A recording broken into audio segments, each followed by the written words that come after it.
Tayo po ay saglit na manalangin. Panginoon, sa hapong ito, inaamin namin ang aming kakulangan, ang kakulangan ng aming mga pag-iisip upang buong-buo o ganap na maunawaan ang iyong salita at ang mensahe nito para sa amin. Kaya kayo po magbigay linaw, kayo po ang magbigay ng conviction sa aming mga puso, kayo po ang magpalakas sa amin upang kami ay makasunod, O Diyos, sa iyong kalooban na napapaloob sa inyong salita para sa amin ngayong hapong ito. Ito ang aming samot dalangin sa pangalan ni Jesus. Tayo po ay mag-uumpisa ng isang bagong serye ng mga mensahe sa aklat na Joshua. So ito po ay ang pang-anim na aklat sa Old Testament. So sa Old Testament po tayo ngayon. So meron tayong mga pew Bibles dyan at maaari niyong hanapin ang aklat ng Joshua. Doon po tayo magbabaybay sa mga susunod na mga linggo. Ang title po ng series natin ay Take Hold of What God Has Given. Sapagkat yan po ang tema ng aklat ng Joshua, ipinangako ng Diyos sa mga Israelita ang bayan o ang lupa ng Israel o ng Kanaan. At sila ngayon ay papasok sa lupang yan at ang utos ng Diyos sa kanila, take hold of what God has given. Kunin nyo na ang aking ipinangako sa inyo. Ang mensahe po sa hapong ito ay paano hinahanda ng Diyos ang kanyang mga lingkod. Paano ba hinahanda ng Diyos ang kanyang mga lingkod? Alam nyo, walang one size fits all na paraan ang Diyos sa paghahanda niya sa atin sa paglilingkod. Tayo po ay kanyang niligtas. We are saved. Tayo po ay kanyang pinalalakas. We are being sanctified upang tayo po ay makapaglingkod sa kanya so that we can serve. Saved, sanctified, and serving. Yan po ang plano ng Diyos para sa bawat isa sa atin. Ibinabagay niya ang lahat sa bawat mananampalataya. Hindi pare-pareho ang paghahanda niya sa iba't iba sa atin. Makikita natin ito sa buhay ni Joshua. Sa paghahanda ng Panginoon sa kanya, bago pa siya tinawag na pumalit sa isang espiritual na higante katulad ni Moses. Maaring meron kayong makitang mga pagkakapareho sa kwento ni Joshua sa sarili ninyong karanasan. Baka meron kayong makikitang parang similarity sa ginagawa ng Diyos sa inyo, sa kanyang paghanda sa inyo upang kayo ay makapaglingkod sa kanya. Sana mahikayat kayo na mas maglingkod pa sa Diyos. Kahit na meron pa kayong pag-aagam-agam, meron pa kayong pagdududa. Kaya nga ang tawag sa ating ginagawa ay faith, pananampalataya. Kasi kung makikita na natin lahat at malinaw na lahat sa atin, wala nang kailangan ng faith. Kailangan natin manampalataya sapagkat hindi pa natin nakikita lahat ang dapat nating makita. Tungkol sa aklat, sa konting background at introduction sa Book of Joshua, bago natin baybayin yung paghahanda ng Diyos sa Kanya. Una sa lahat, yung pangalang Joshua o Yehoshua, yun po ang buong pangalan. Yehoshua, ito po ay parehong-pareho ng pangalan ni Kristo Jesus. Sa Hebrew, ang kanyang pangalan, Jesus, kasi Jesus sa Greek ay Jesus sa English, ngunit sa Hebrew, Yeshua. Parehong-pareho pangalan ni Joshua, Yehoshua. Ang ibig po sabihin ng pangalan na yon ay Yahweh is salvation. Yahweh is salvation. Angkop ito sa sentral na salaysay ng aklat na tungkol sa pagliligtas ng Diyos sa bayang Israel sa pamamagitan ng kanyang lingkod na si Joshua. Ito ang unang aklat sa Biblia na ipinangalan sa isang tao. Yung previous 5 books ay the books of the law. No? Genesis, Exodus, Leviticus, Numbers, Deuteronomy. Ito po ang unang aklat na ang title ng libro ay pangalan ng main character, si Joshua. Pero actually, mga kapatid, ang main character dito ay si Yehoshua, si Yahweh, ang Diyos na siyang main character sa aklat na ito sa kanyang pagkilos sa bayang Israel at sa kanyang pagtatagumpay sa pamamagitan nila. Si Joshua ay malamang ipinanganak sa Ehipto, at ipinanganak siya sa ilalim ng pagiging mga alipin nung sila ay enslaved ng mga Egyptians. No? Pagpapatuloy itong libro na ito ng kasaysayan ng bayang Israel. No? Nagumpisa sa creation, sa Genesis, no? Hanggang sila ay maging isang pamilya. Nagumpisa sa isang pamilya, no? Si Abraham, si Isaac, si Jacob. Pagdating kay Jacob, naalala nyo yung isang anak niya, si Joseph, na ibinenta para maging isang slave, na akala ni Jacob ay patay na, napunta sa Egypt, at sa maraming pagsubok at karanasan, siya ay naging prime minister ng Egypt, upang sa pamamagitan niya ay maligtas hindi lang ang Ehipto, kundi ang buong Middle East area na yon. At dahil doon, ang kanyang buong mag-anak na finally na-reunite sila, no? Sa Genesis 49, Genesis 50, sila ay 70 lahat-lahat.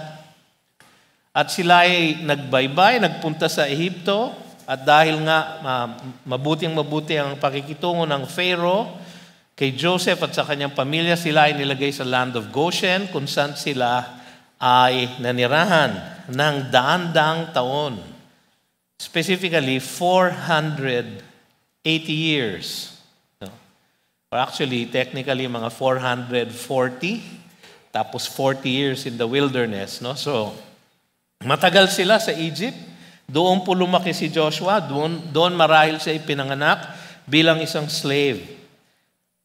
Ang tansya po ng marami, 40 years old po sila nung siya ay, 40 years old si Joshua nung sila ay nakalaya from Egypt. Tapos 40 years sila sa wilderness. Tapos 30 years ang sakop na taon nitong aklat na ito. So pag inad niyo po yon, 110 years, yun po ang age ni Joshua nung siya ay mamatay. Joshua 24:29, ang sabi doon, Joshua the son of Nun, the servant of the Lord, died, being 110 years old. So 40 years sa Ehipto, 40 years sa wilderness, tapos 30 years sa promised land, dito sa aklat na ito. Sino ang sumulat ng libro?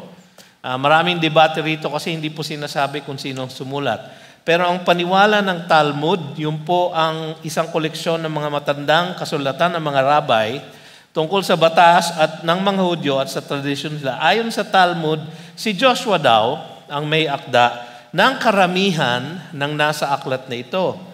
Liban lang sa salaysay ng kanyang kamatayan, siyempre patay na siya, hindi siya pwedeng sumulat. No? Marami kasing eyewitness accounts dito na madetalye, na pwedeng eyewitness lamang ang sumulat. So ang sabi ng iba si Joshua yun, pwede rin naman na siya ay merong isang tagasulat na ginamit niya, maaaring si Eleazar, no? Na anak ni Aaron, na naging priest, high priest, o si Phinehas, na anak ni Eleazar na naging high priest din. Ang paniwala ng mga konserbatibo ay mula sa panahon ng mga hukom, the book of yung time ng Judges. After Joshua, Judges.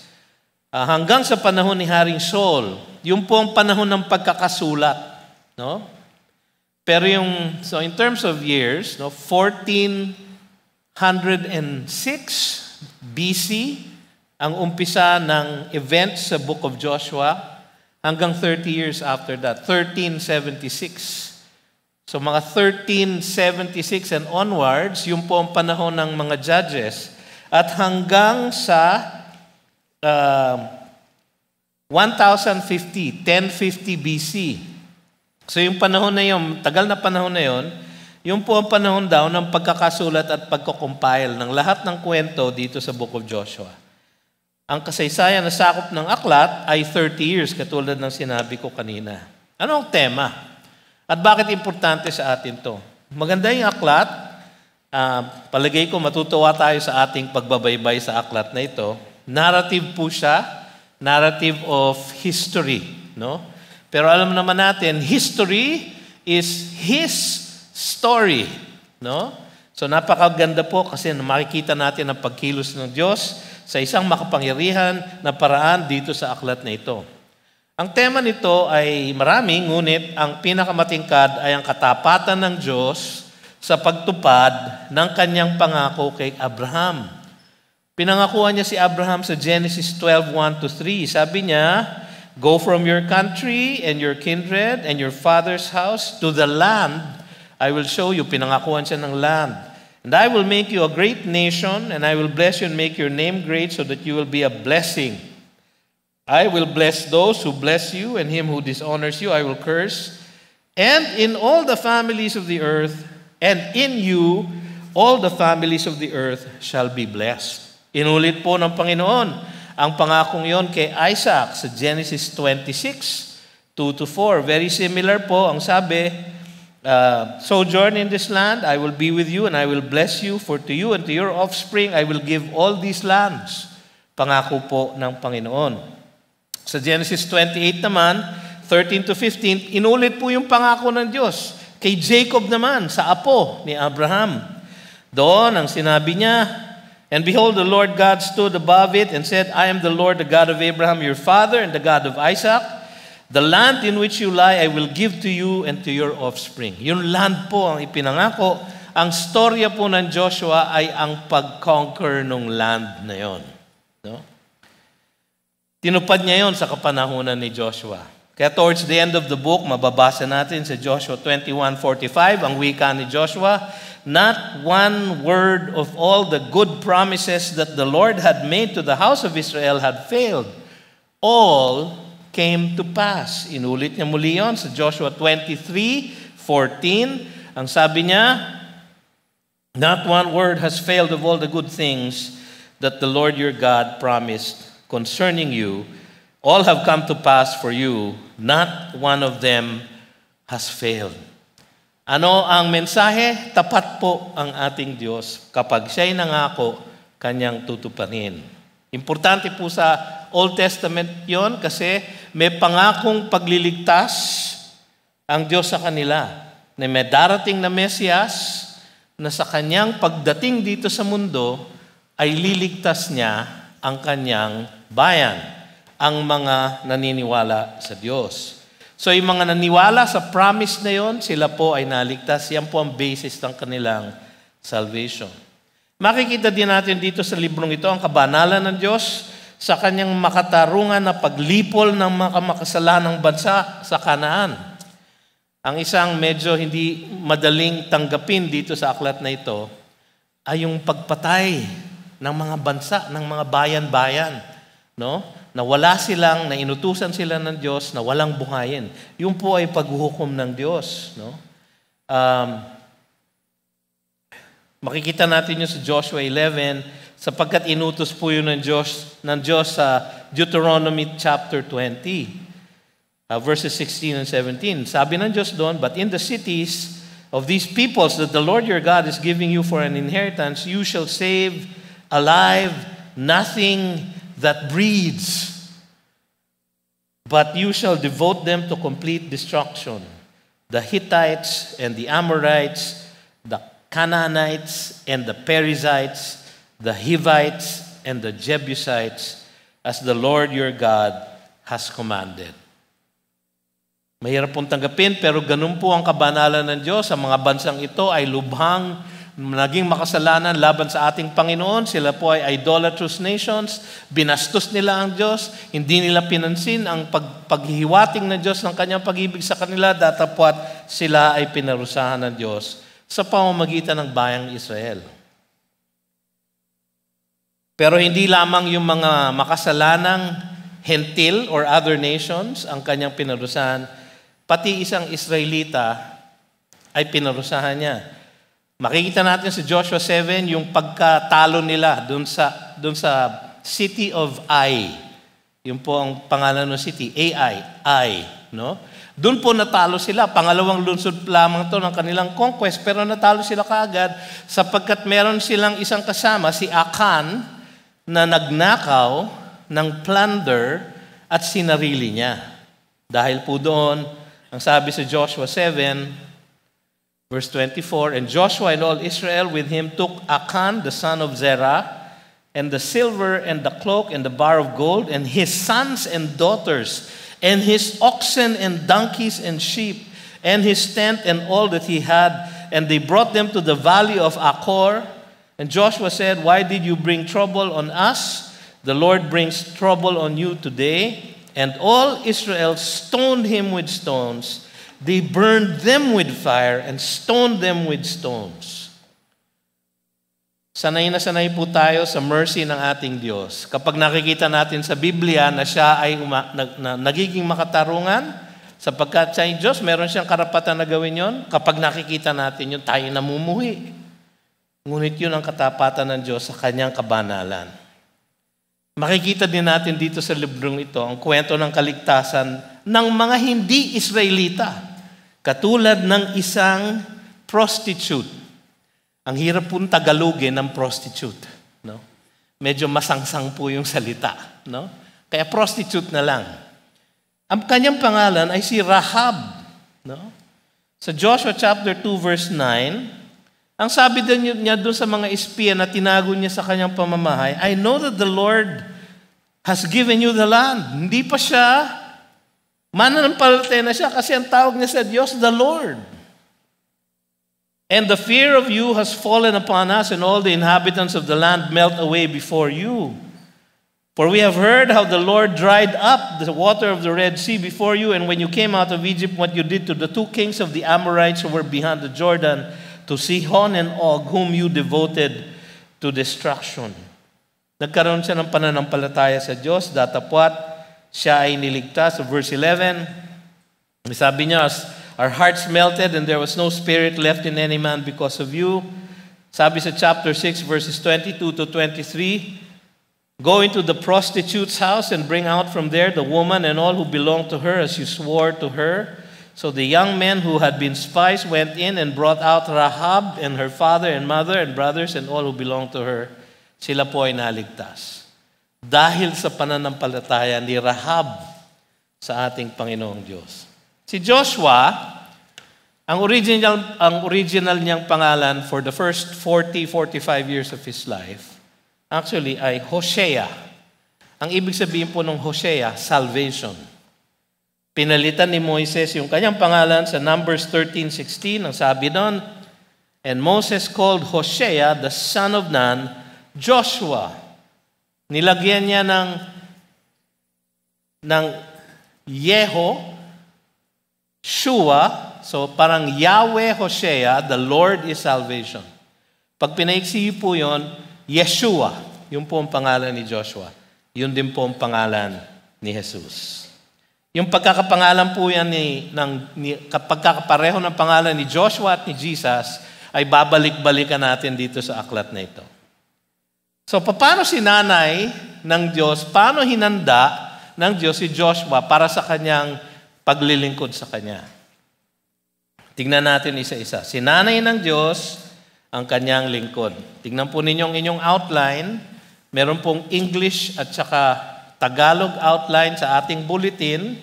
Kaya po natin nilalathala yan para buklatin niyo po at sundan niyo po habang tayo nag-aaral ng kanyang salita. So ang unang punto, si nanay ng Diyos ang kanyang lingkod. Tinuruan siya ng Diyos tungkol sa kanyang karakter. Ano ba ang karakter ng Diyos?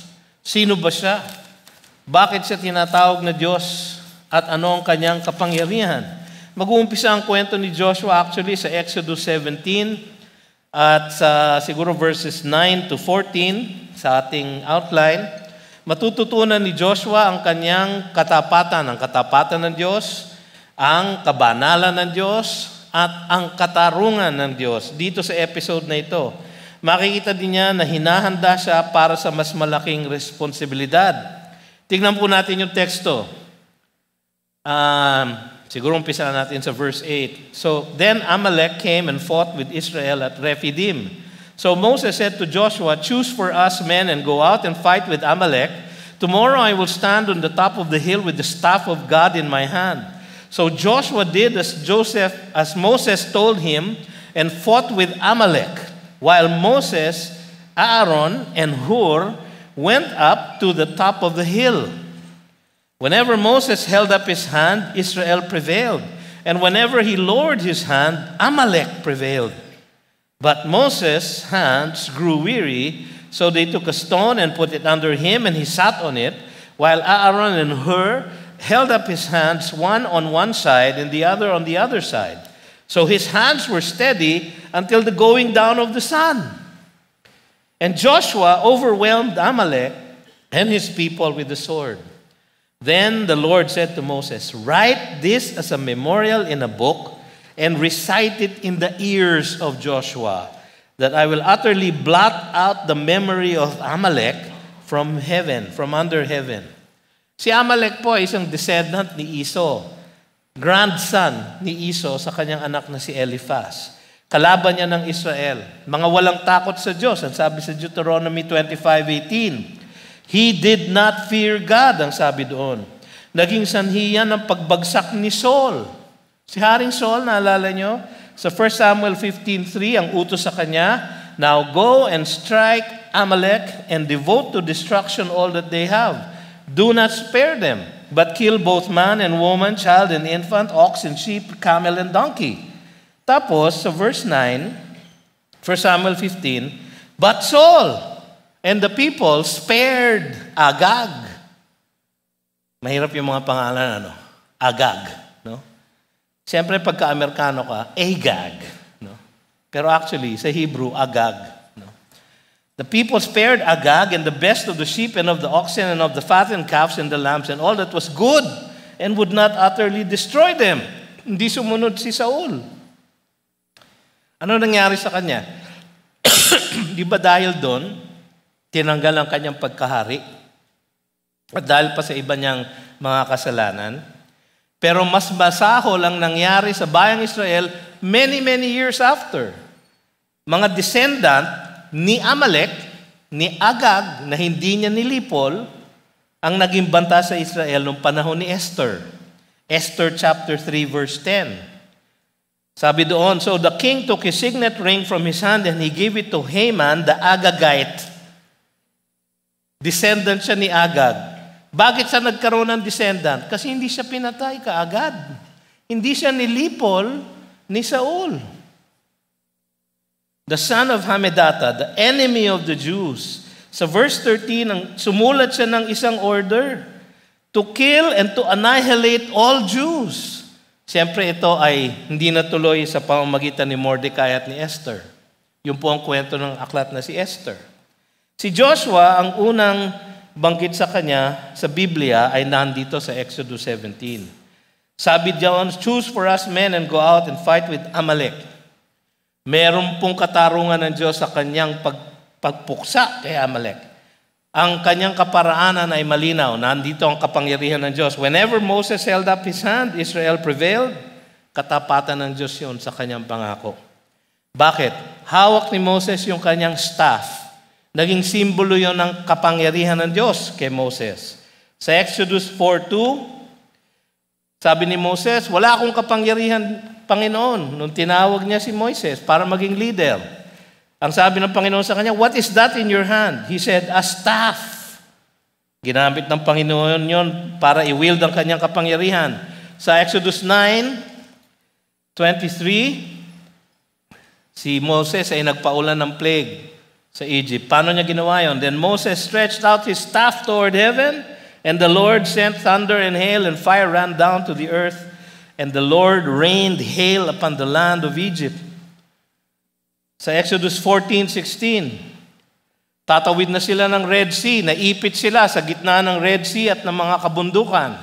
Wala na silang tatakbuhan kundi yung dagat. Anong nangyari? Sabi ng Diyos, "Lift up your staff," ayan na naman si Moses, "and stretch out your hand over the sea and divide it, that the people of Israel may go through the sea on dry ground." So tuwing tinataas ni Moses ang kanyang kamay na hawak yung staff ng Panginoon, Siya ay nananalangin, isang simbolo ng kanyang pananalangin sa Diyos at dahil doon sila ay nagwawagi. Sabi ng Diyos, I will utterly blot out the memory of Amalek from under heaven. Kabanalan niyo ng Diyos. Sapagkat itong bansang ito ay murderous, traidor, palagi silang nag-a-attack from behind. Sila ay palaging nagpa-plunder ng mga nations at ito sila, isang bansa, 2 million people na nasa wilderness. So pinlanong atakihin ni Amalek at dahil doon, at dahil sila ay piniling bansa ng Diyos, hindi na napatawad ng Diyos si Amalek. By the way, baka isipin nyo na maiksi ang pasensya ng Diyos. Hindi po, 100 taon po ang binilang niya. Namely, 400 years. Bago niya binigyang parusa si Amalek at lahat ng mga bansa sa Kanaan. Hindi po maiksi ang pasensya niya. Mahaba nga po. And Joshua overwhelmed Amalek and his people with the sword. Ito ay paghahanda kay Joshua na magtiwala sa panalangin sa Panginoon. Nakita ni Joshua kung paano ang kapangyarihan ng Diyos para siya ay magkaroon ng tapang at lakas ng loob. Tapos sabi dito, write this as a memorial in a book and recite it in the ears of Joshua. Bakit kaya niya inutos yung kay Moises? Para ipaalala kay Joshua na, huy, kapag tayo ay merong kalaban at kapag tayo ay nanalangin sa ating Diyos, siya ay tutugon at tayo ay magwawagi. Sinasabi din niya doon, dito sa portion na ito ng scripture, na Joshua, someday tatawagin kita upang maging pinuno ng Israel. So inihahanda na kita. Tinuruan siya ng Diyos tungkol sa kanyang karakter, kanyang kabanalan, kanyang kapangyarihan, kanyang katapatan. So natutunan yon ni Joshua. Sunod, tinuruan siya ng Diyos sa pamamagitan ng iba. Meron siyang mentor. Meron siyang discipler. Kung bubuksan po ninyo ang inyong mga Biblia sa Exodus 24, sa verses 12 and 13, ang mababasa niyo po doon ay ganito. The Lord said to Moses, come up to me on the mountain and wait there, that I may give you the tablets of stone with the law and the commandment which I have written for their instruction. So ito yung pagbibigay ng 10 Commandments. Aakit siya sa Mount Sinai. Ito po ay mga 6 weeks after the Exodus. Pagkatapos nilang tawarin ang Red Sea, sila po ay nagbaybay papunta sa Mount Sinai. 1 taon po sila doon sa Mount Sinai. At ang unang ginawa ng Diyos, ibinigay ang 10 Commandments sa kanila. So pinakit niya si Moses sa Mount Sinai at doon binigay ang 10 Commandments. Pero tignan niyo yung verse 13. So Moses rose with his assistant Joshua. And Moses went up into the mountain of God. Sinama niya ang kanyang alalay na si Joshua. Si Joshua po ang matatawag nating dakilang alalay. No? Alam nyo, relate na relate po ako kay Joshua. Dahil sa buong buhay ko, ako po ay dakilang alalay. Nung nasa gobyerno po ako, alalay po ako ng isang undersecretary. Alalay po ako ng isang cabinet secretary. Nung ako'y lumipat sa RFM, alalay po ako ng presidente. Nung lumipat ako sa JG Summit, alalay po ako ng presidente. Palagi lang po akong alalay. Hindi po ako nagiging presidente. No? Alalay lang po. Napakaganda po nung alalay. Marami po kayong matututunan. At sapagkat siya'y ginawang alalay ni Moises, nakita niya kung paano mamuno. Nakita niya ang kabanalan ng Diyos. Nakita niya ang kalwalhatian ng Diyos. Naging first-hand experience sa kanya, naging eyewitness siya sa kadakilaan ng Diyos. Napaka-importante yon para sa training niya. Sapagkat doon, nabubuo ang kanyang pananampalataya sa Diyos. So sinama siya sa Diyos sa pagbibigay ng 10 utos. Because later on sa Exodus 33, kung bubuksan po ninyo ang inyong Biblia doon, nagpatayo po ang Diyos ng tent of meeting. Hindi pa po ito yung tabernacle. Dito po niya kinakausap si Moises ng harapan. Sabi kasi sa verse 11, thus the Lord used to speak to Moses face to face, As a man speaks to his friend, when Moses turned again into the camp, his assistant Joshua, the son of Nun, no? Kaya po paulit-ulit yung the son of Nun. Yun po ang apelyido ni Joshua. No? So, siguro kung iiksyan niyo, Nun's son ang apelyido niya. Parang John's son. Diba? Si Joshua is Joshua Nun's son. A young man would not depart from the tent. Nakita niya kung paano nananalangin si Moses. Nakita niya kung paano siya nakikipag-ugnay sa Diyos. Nakita niya kung paano nakikipag-ugnay ang Diyos sa kanya. Sa kanyang kalwalatian. Napakagandang training po para sa isang mentee. Yung mentor niya, si Moses, ay naging dakilang discipler. Maganda ang pagdidisipulo ni Moses kay Joshua at halimbawa ito para sa atin. Tayo pong lahat ay hinihikayat na magdisipulo ng iba. 2 Timothy 2:2. Sabi ni Paul, "And what you have heard from me in the presence of many witnesses, entrust to faithful men who will be able to teach others also." Ang aking pong ministeryo sa GCF, ang isa dyan ay ang pagme-mentor ng ating mga batang pastor. No? At sa katuwaan po namin, ang karamihan po ng ating mga batang pastor na nagpapastor na ngayon, ay once upon a time, no, ay nagkaroon po akong pribilehiyo na i-mentor sila. No? Napakalaking pribilehiyo po ang pagiging mentor. Gayahin po natin yung halimbawa ni Moses. Hindi po siya masyadong nagle-lecture o nagtuturo. Ang ginagawa lamang niya, sinasama niya si Joshua at ipinapakita niya kay Joshua ang kanyang ginagawa. At sa ganong kaparaanan, na-train niya si Joshua. Pangatlo, tinuruan niya siya ng Panginoon, ng Diyos, tungkol sa kanyang bayan. Ano bang klaseng bayan ang kanyang pamumunuan? Exodus 32. Ano nangyari sa Exodus 32? Sila po ay sumamba sa Diyos-Diyusan. Bakit? Umakyat si Moses, 40 days and 40 nights, hindi pa bumabalik. So akala nila namatay na. Akala nila wala na si Joshua at wala na yung assistant niya na wala na si Moses at wala na yung assistant niya na si Joshua. So anong ginawa nila?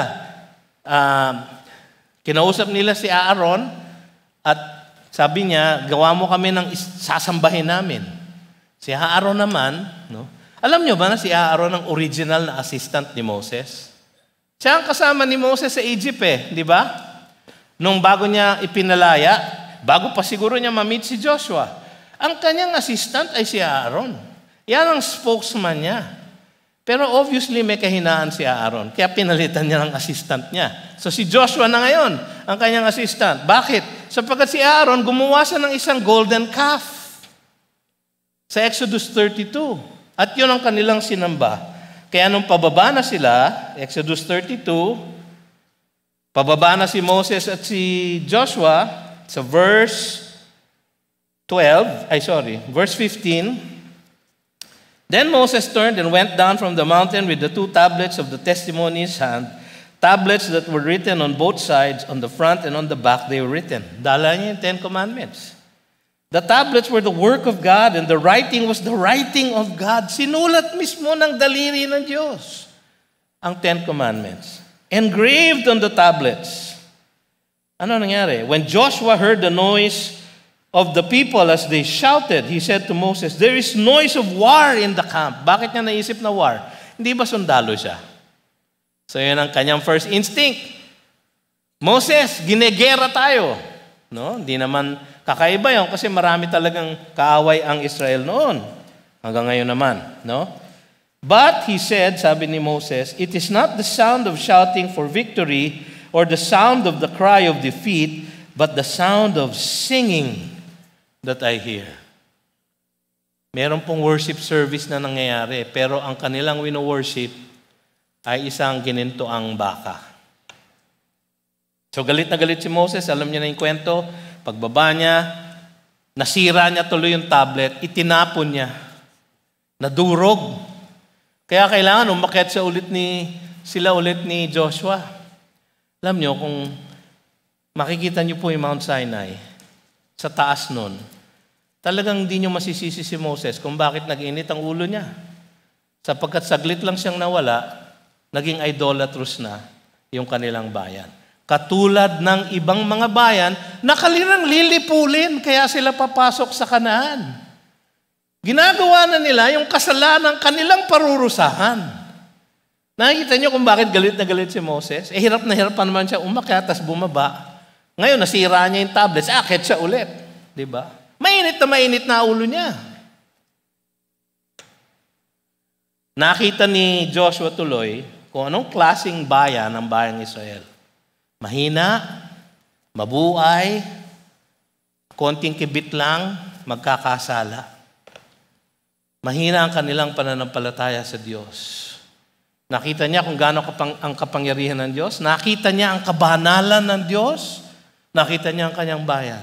Siguro sa loob-loob niya, kailangan talaga lipulin itong buong henerasyon na ito sapagkat hindi sila susunod sa ating Panginoon. Nakita niya kung paano magparusa ang Diyos sa Exodus 32. Na actually, sa verse 28, ang sabi doon, and the sons of Levi did according to the word of Moses, and that day about 3,000 men of the people fell. Pinarusahan. Pero nakita din niya kung paano magpatawad ng Diyos. Nanalangin si Moses, nakita rin niya yon. Yung intercessory prayer ni Moses, sabi niya, kung lilipulin mo sila, Panginoon, lipulin mo na rin ako. Sabi ni Moses. Nakita niya yon, nakita niya ang pagpapatawad ng Diyos. Exodus 32:33. But the Lord said to Moses, dahil nanalangin siya, whoever has sinned against me, I will blot out of my book. So alam ni Joshua kung gaano ang kabanalan ng Diyos. Alam niya kung gaano ka-stricto ang Diyos. Alam niya kung gaano kahina ang kanyang bayan. At gayon na lamang siguro ang kanyang worry. Tinuruan siya ng Diyos tungkol sa kanya, sa sarili niyang pagkatao. Sino ba ang Diyos? Numbers 11. Kung mapapansin po ninyo, binabaybay po natin ang lahat ng banggit kay Joshua sa Old Testament bago sa libro ni Joshua. No? Yun lang po ang ginagawa namin. Numbers 11:27 to 29. Pina-appoint po ng elders si Moses, 70 elders, para tumulong sa kanya sa pamumuno ng Israel. Kaya yung pong mga elders, yung appointment ng elders, sa Old Testament pa, may pattern na pong ganon ang bayan ng Diyos. Kaya sa New Testament, ang naging pattern din ng New Testament church dahil sila ay mainly mga Jews, yung first church sa Jerusalem ay Jews. So yung mga apostles ay Jews, ang alam nilang pattern ng leadership ay through elders. Kaya sa church natin hanggang ngayon, tayo po ay nag-a-appoint ng elders. No? So si Pastor Larry po ay isang elder, ako po ay isang elder, no? At marami po tayong mga dakilang elders sa ating church, mga naglilingkod sa ating simbahan ng tapat at masipag. Kahapon po ay nag-meeting po kami ng Board of Elders.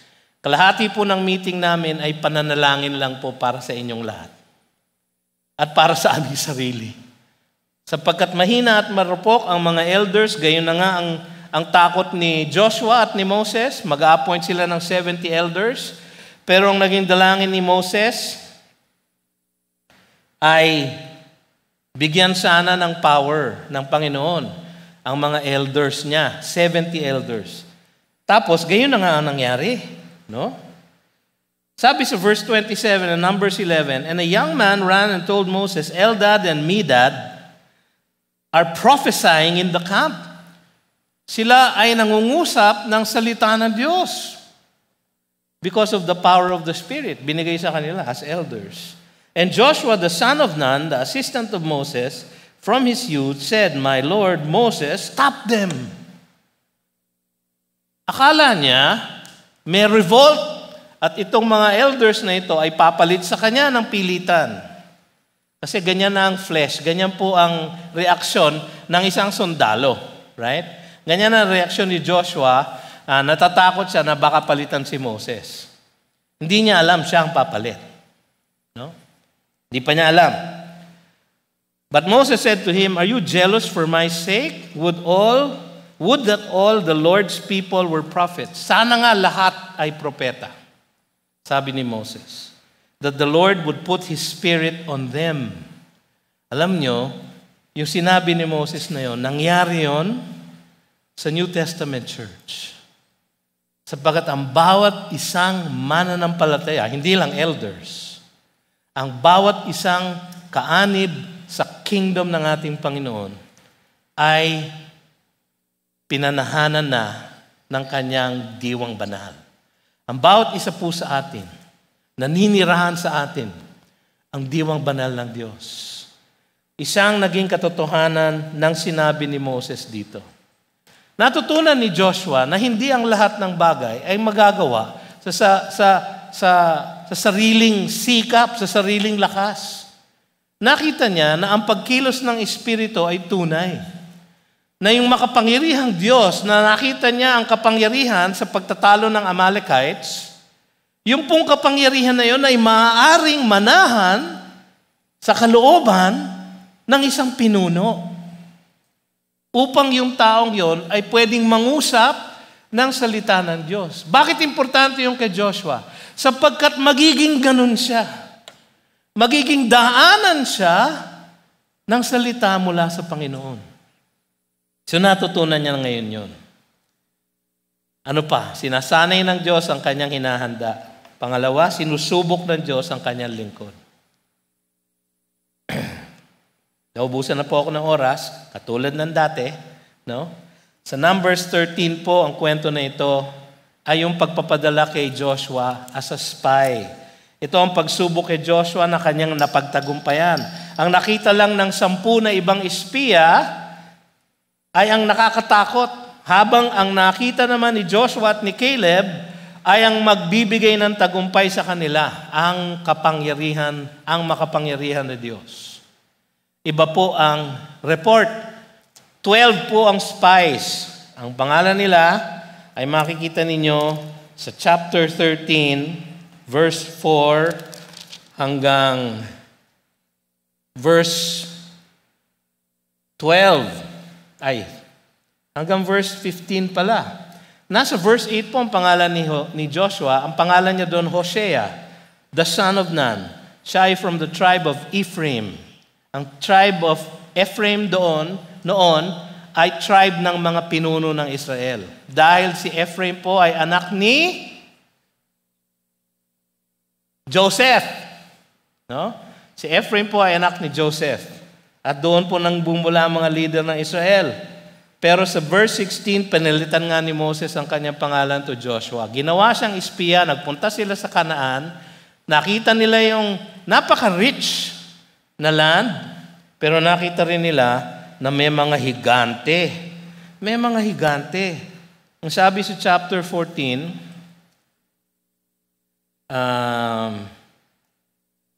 chapter 13 pala, no? So verse 32, verse 31, the men who had gone up with him said, we are not able to go up against the people, for they are stronger than we are. The land through which we have gone to spy it out is a land that devours its inhabitants. Nilalamon ang mga inhabitant ito. And all the people that we saw in it are of great height. And there we saw the Nephilim, the sons of Anak, who come from the Nephilim. And we seem to ourselves like grasshoppers, so we seem to them. So siyempre nag-exaggerate itong 10 spy. Puro mga higante daw. Siguro mga kasing laki ni Goliath ang mga tao doon. Meron po talagang ebidensya na ganun katatangkad yung mga tao doon. Mga 8-9 footer. No? Kung sila po ay nandun pa ngayon, tiyak na pag nag-form po sila ng team para sa NBA, silang mananalo. No? Kasi kung 9 feet ka, 1 feet na lang, iabot mo na yung ring. Ganun po mga higante, naggatakot po sila lahat. Pero tignan nyo ang sinabi ni Caleb. Let us go up at once and occupy it, for we are well able to overcome it. Ibang-iba, no? Ang perspektibo ni Caleb. Tapos ang sabi rin dalawa ni Joshua, if the Lord delights in us, verse 8 ng chapter 14, He will bring us into this land and give it to us, a land that flows with milk and honey. Only do not rebel against the Lord.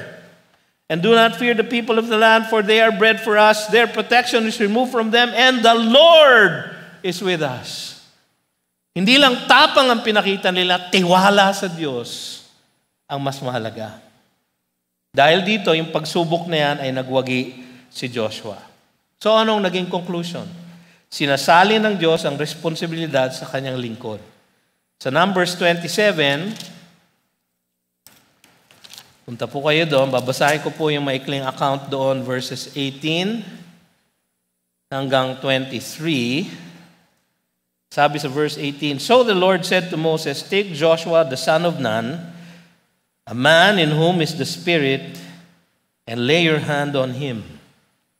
Make him stand before Eleazar the priest and all the congregation, and you shall commission him in their sight. So pareho ng ginagawa natin pag meron tayong kinokomission na pastor. Ipinanalangin natin sila lahat. No? You shall invest him with some of your authority that all the congregation of the people of Israel may obey. And he shall stand before Eleazar the priest, who shall inquire for him by the judgment of the Urim before the Lord. At his word they shall go out, and at his word they shall come in. Binigyan siya ng otoridad ng Panginoon sa harap ng buong kongregasyon. No? Sa Deuteronomy naman, verse 31, yung po yung binasa natin kanina, chapter 31, verses 7 and 8. Ang sabi doon, Then Moses summoned Joshua and said to him in the sight of all Israel, Be strong and courageous, for you shall go with this people in the land that the Lord has sworn to their fathers to give them, and you shall put them in possession of it. It is the Lord who goes before you. He will be with you. He will not leave you or forsake you. Do not fear or be dismayed. Sabi sa verse 14, Behold, the days approach when you must die. Sabi ng Panginoon kay Moses, Call Joshua and present yourselves in the tent of meeting. Ito private na ngayon. Si Joshua lang tsaka si Moses at Panginoon. Sa tent of meeting. And Moses and Joshua went and presented themselves in the tent of meeting. Anong ginawa doon? Verse 23, And the Lord commissioned Joshua the son of Nun and said, Be strong and courageous, for you shall bring the people of Israel into the land I swore to give to them. Meron pa ulit-ulit po na sinasabi ang Panginoon at sinasabi ni Moses sa kanya. In fact, sa first chapter ng Joshua, makikita niyo po yun. No? Verse 6, chapter 1, Be strong and courageous. Verse 7, chapter 1, Be strong and very courageous. Tapos verse 9, Have I not commanded you? Be strong and courageous. Bakit kaya paulit-ulit ng Diyos at si Moses, Be strong and courageous? Bakit? Duwag ba siya? Hindi siya duwag, di ba? Alam natin, general siya. Alam natin, sundalo siya. Exodus 17, di ba? Nilipol niya ang mga Amalekite. Hindi siya duwag. Takot siya.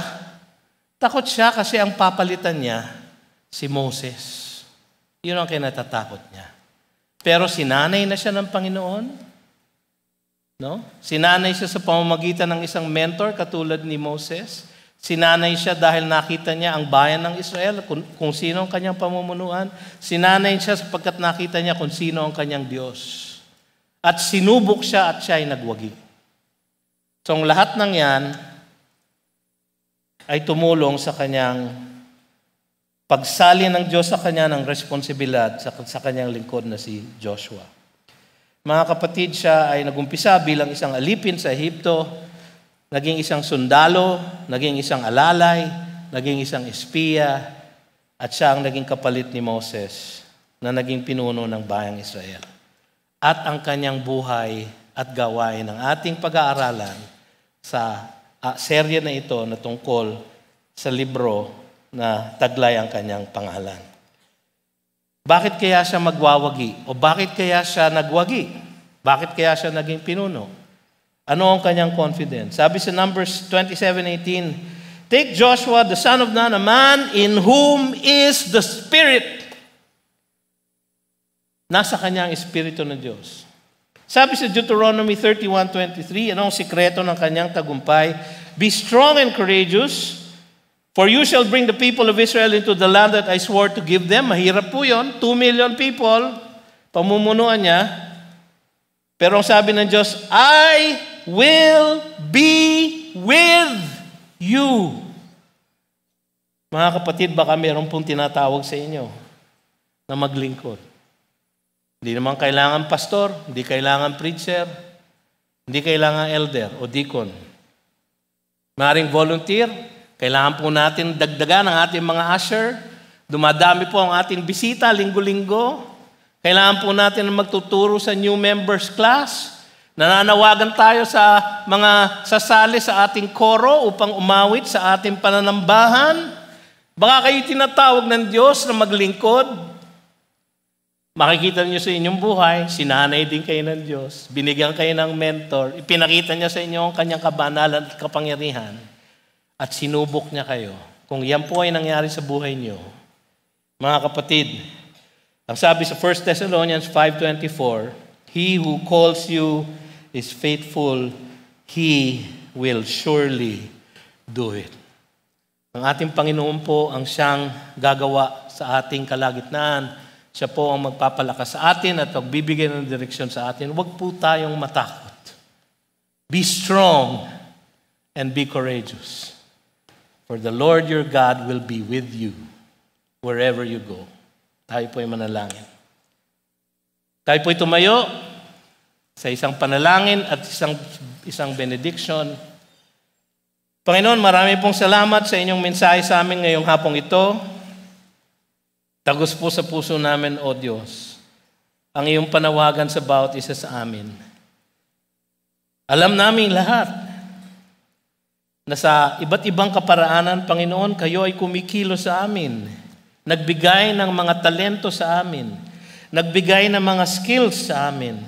Nagbigay ng mga resources sa amin.